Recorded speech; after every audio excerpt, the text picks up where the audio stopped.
Hello, and welcome back to my channel. If you're new, welcome to my channel. My name is Shelly, and we are lovers of books here, and we don't just discuss books in the sense of having book reviews, but we do a lot of commentaries on the happenings of the bookish world, which has been so fun. And today we're going to continue. I know that the title of this video probably caught a lot of you, but believe me, with us entering the month of love, I thought it was very important that we address this topic. But before we get into that, as of late, I have been using just a short segment of my videos to give you short book reviews because I feel like I read a lot and I don't give you guys reviews of the books I'm reading. So I'm just using this as an opportunity to give you guys a bit of insight into what I'm reading and give you recommendations on what you should read as well. So take it or leave it, but I really do hope you find maybe a new fave or just a new book to have fun with. And today's book is Pretty Dead Queens by Alexa Donne. Now, I won't even lie. I can't remember if this is the first Alexa Donne book I read, but I just remember reading one of her books and then I just kept buying her books. They're really fun. She writes a lot of YA thrillers, and I've really just had a good time. Now, this book, it's about a young lady, and she goes to live with her estranged grandmother. Now, they're estranged because her mother has, ran away from the town, and, they just never really connected. But her mother has sadly passed away, and so her grandmother is her only living relative, and she goes to live with her grandmother. Now, her grandmother is actually a famous writer in the town. And when I say famous in the town, as in the town basically idolizes her. It's one of those small town, very cute communities. But because of that, oh my goodness, you're her granddaughter? You're this is granddaughter? Oh my goodness, I love her books. The town, because of how famous the grandmother is, even has like tours of it's just wild.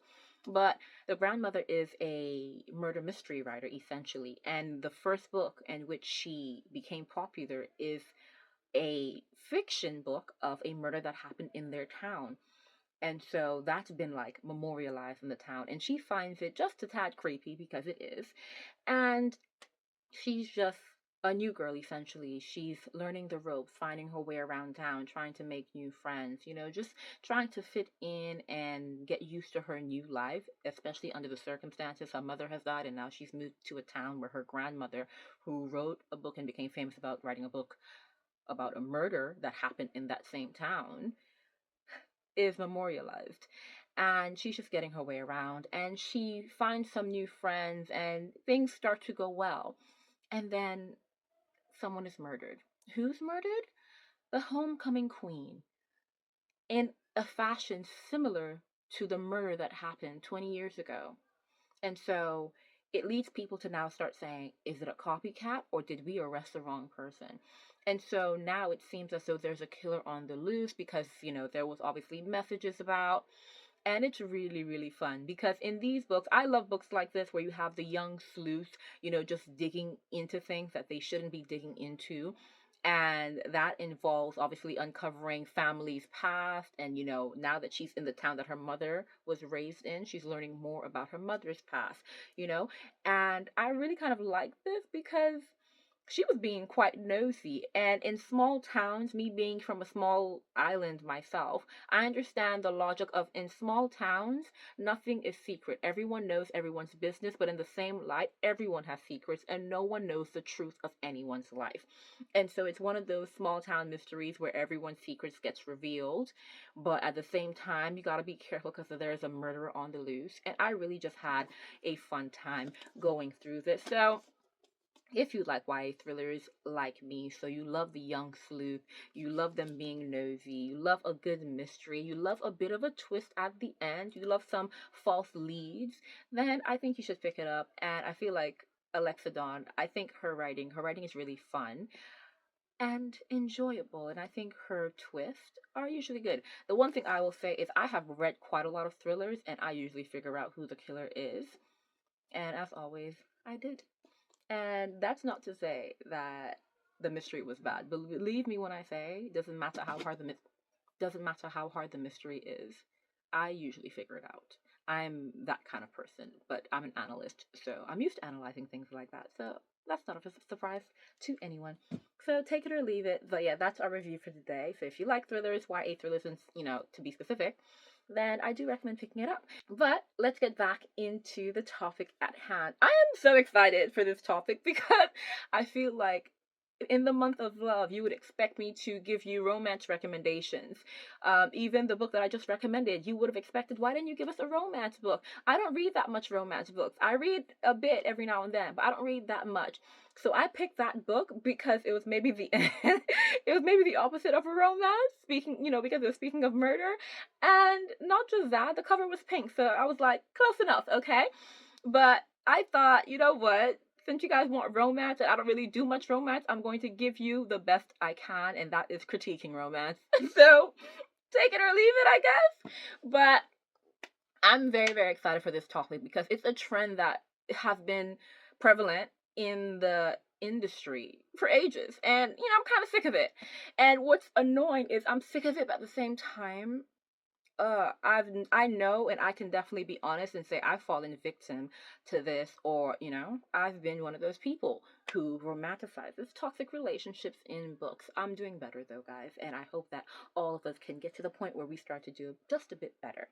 So yeah, today we're diving into this controversial topic, but I think it's also like thought provoking, and I love having discussions that get people to think more and get people to like, just go off in the comments and really just, when I say go off, I mean discuss.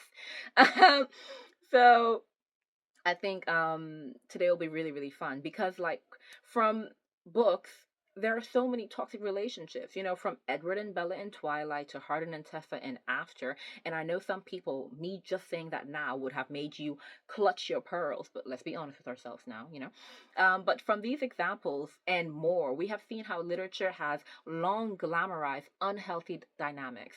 But the question is, why do these stories resonate so deeply, especially with young audiences? Like I said, I was also a victim.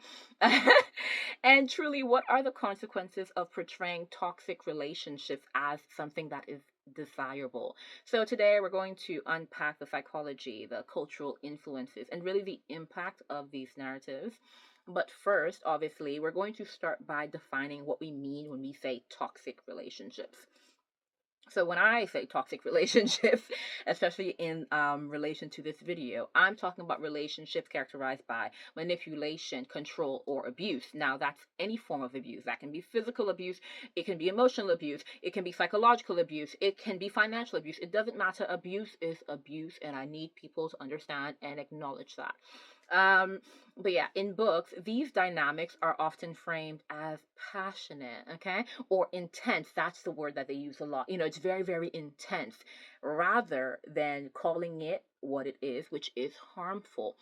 Now, one thing I will preface this video by saying is that I'm going to use an example or certain examples, maybe more than once, and you might think I am picking on that book or that movie. I'm not, especially because some of these examples are book/movies that I actually really, really enjoy to this day. Um, but that speaks to their draw in terms of how they draw people and have this lasting effect. Okay, so I'm just prefacing this before I continue, but at least you know. So, for example, Edward Cullen's relationship. So, Edward Cullen, his controlling behavior in Twilight, like monitoring Bella's whereabouts, see, that's portrayed as protective rather than invasive. Because, come on, guys. We saw it. Like, it was creepy, you know? Let's be honest. Similarly, Hardin in After, he exhibits verbal abuse and anger issues that are excused because of his troubled past. And these portrayals, they normalize unhealthy behaviors under the guise of romance. Let that sink in. Let that sink in. Let that sink in. And one thing, like I said, I want this video to do is actually get us to start having more conversations or even start thinking. So if any of these behaviors seem romantic to you, start unpacking that within yourself. Okay? Let's say that now. Now, we then have to speak about the appeal of toxic relationships. Like, why are readers or books that are turned into movies, readers and movie watchers, why are we drawn to these types of stories? Um, and one reason is the allure of transformation. Okay, the idea that love can fix a toxic partner. Guys, this trope of Captain Favorable, like, please, we gotta drop that, because this trope, it taps into a deeply ingrained cultural narrative that love is redemptive and worth enduring hardships for. Now, one thing I will say is that I don't fully disagree with that narrative, because I fully believe that love has the power to transform and can do it all. But the thing is, I think people define love in very, very interesting ways, which allows people to remain in toxic situations. And that, I definitely think, is an issue. See, psychologists, they suggest that readers may project their own desires onto these characters, imagining themselves as the one who, can heal or change their partner. And this is particularly appealing to teens and young adults who are still forming their understanding of relationships. So we know that as teens and young adults, we're very, very impressionable. And like I said, depending on what you're exposed to or what becomes your understanding of love, then you might see love as something where you really just have to literally fight or die for, even in situations like this. And guys, once again, for a lot of people, there needs to be a redefining of love, 100%. Now, we have to also speak about the role of media and cultural narratives, because the media plays a significant role in perpetuating these tropes. From books to movies and TV shows, toxic relationships, they're often glamorized as passionate or exciting. It's just something that gets the blood pumping. Goodness me. Maybe this is why I don't like romance too much. I go for classical romance where, you know what, do better. Do better. Because if you're reading Jane Austen, she don't stand for that nonsense, okay? Um, but for example, like, in Anna Todd's After series, it portrays a relationship full of volatility and manipulation, but it frames it as this epic love story. Like, please, you know what? The thing is, Twilight is one of those things, I think, because I initially watched Twilight, because I haven't read the book, I'm gonna note that. I initially watched Twilight when I was like in high school, so very, very young, like, and I was in early high school, because obviously that's when it came out. But after came later, when I was, older and a bit more mature. I'm not gonna say I was all there, but I was more mature, and my understanding of love obviously was better. And I feel like that's why my reaction to the two is definitely different. So Twilight is kind of like this cult classic that is really just something you go as a comfort movie, even when you watch and you're just like, that's not right. Whereas After, I criticized that thing from the jump, immediately from the jump. And I think obviously because of when I watched it, my reaction to it has permanently been, how it is, because of the stage of life that I was in, which is great for me for half of like the movies I've watched, but the other half, they're kind of like stuck, but it's okay. I've recognized that they're still wrong. Um, but what happens when, this framing happens, taking something that's, you know, not all that great, like volatility and manipulation, which is a form of abuse, really, and framing it as an epic love story. Like, it creates a feedback loop where audiences come to associate toxicity with romance. Like I said, like Twilight is just one of the movies that we watched back in the day, but there are a lot of movies like that.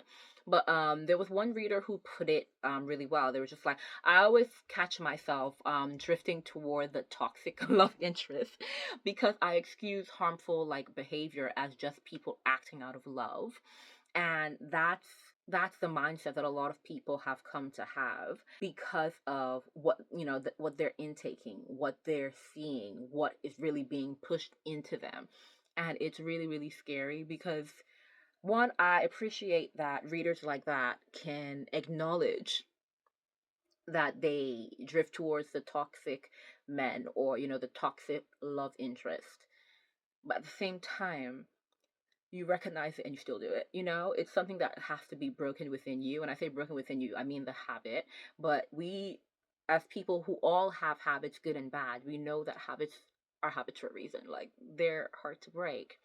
Now, while these stories, they may seem harmless initially, they have real world consequences, okay? Because yeah, she can just say that, oh, I'm just watching a movie and I like the toxic individual more, and people might just say, oh, it's just a movie, it's just a movie, that's just how you feel about a movie character.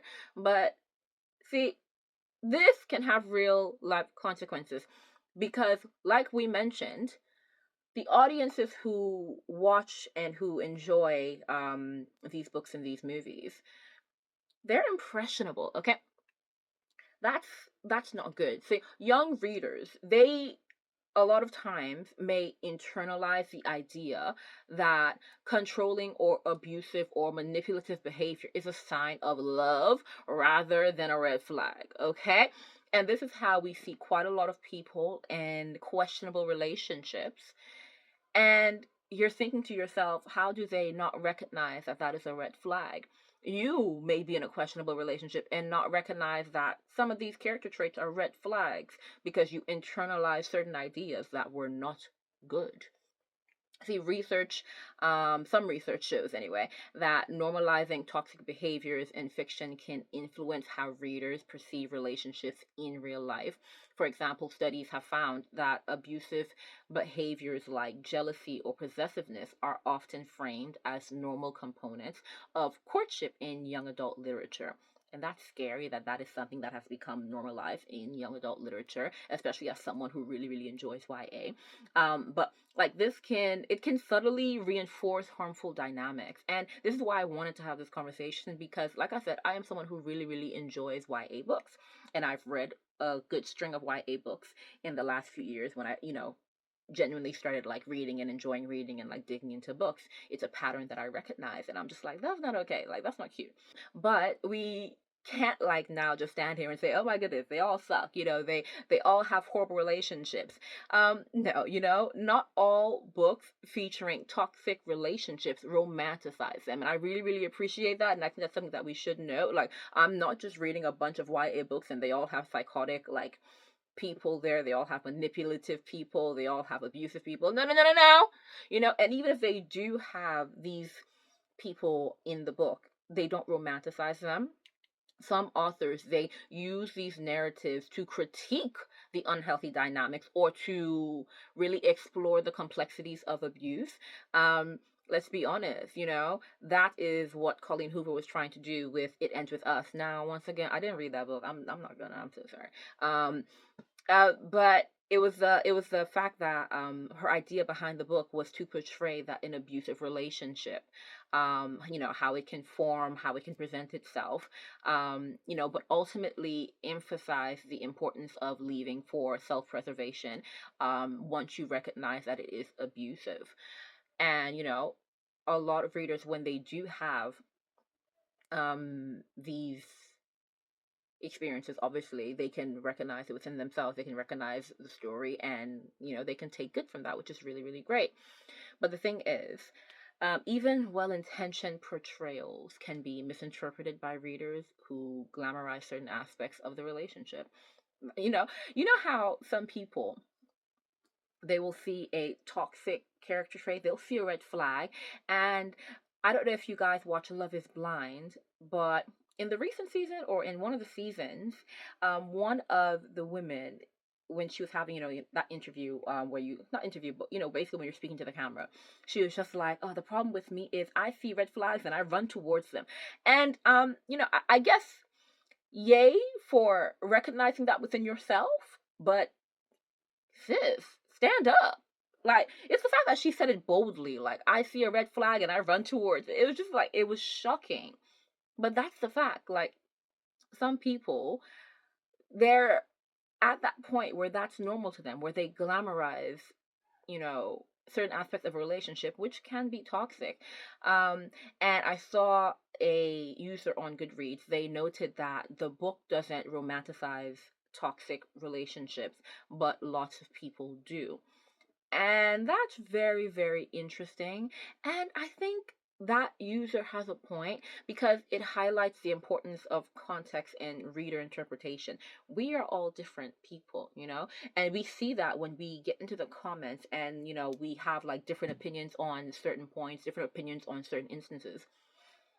Because of who we are, I can clearly see that something is a red flag in a book, a movie, or something. And someone can turn around and say, that is very, very romantic. That is very, very romantic. And so it's definitely an interesting one, but there are some red flags that are just clearly red flags, and I'm not going to take criticism on it. So sorry. Some red flags are just straight red flags, and you just need therapy sometimes. Um, but then, you know, we have to ask, so why do authors continue to write about toxic relationships? I mean, one reason is that conflict drives storytelling. Like, we know this. Conflict definitely drives storytelling.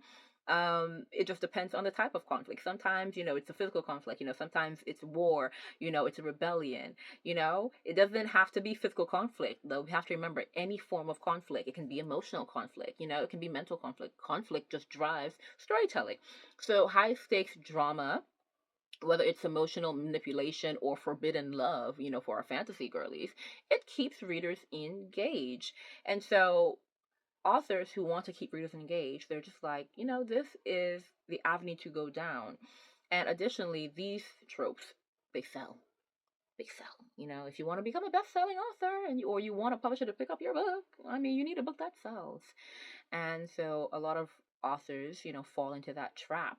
So books like Twilight and After, they have massive fan bases precisely because they tap into fantasies about intense, all-consuming love. But do you hear that? Even that word is a bit kind of concerning. All-consuming? Like, I don't want to be devoured. Are you okay? Come on. This is how people now find themselves being lost to their relationships. They don't have an individual personality anymore. They're literally consumed. And that's not okay. If you're in a relationship like that, that's not okay. That's not okay. Okay. However, we see people loving these intense, all consuming love relationships, but it raises ethical questions about whether authors have a responsibility to challenge harmful tropes rather than perpetuate them. And if you were to ask me, I would say yes, because I think initially the thought would be, oh, this is just a book. People are just taking it and having fun. But when you now realize that actually the people who read your books are young, I mean, you're writing a young adult book, so you know this, and being impressionable, they take on the ideas that you're writing about. They take on these principles. These principles are imprinted into, you know, into their lives, and they go out and they basically follow the lead of your main character in a toxic relationship, and it's just not good.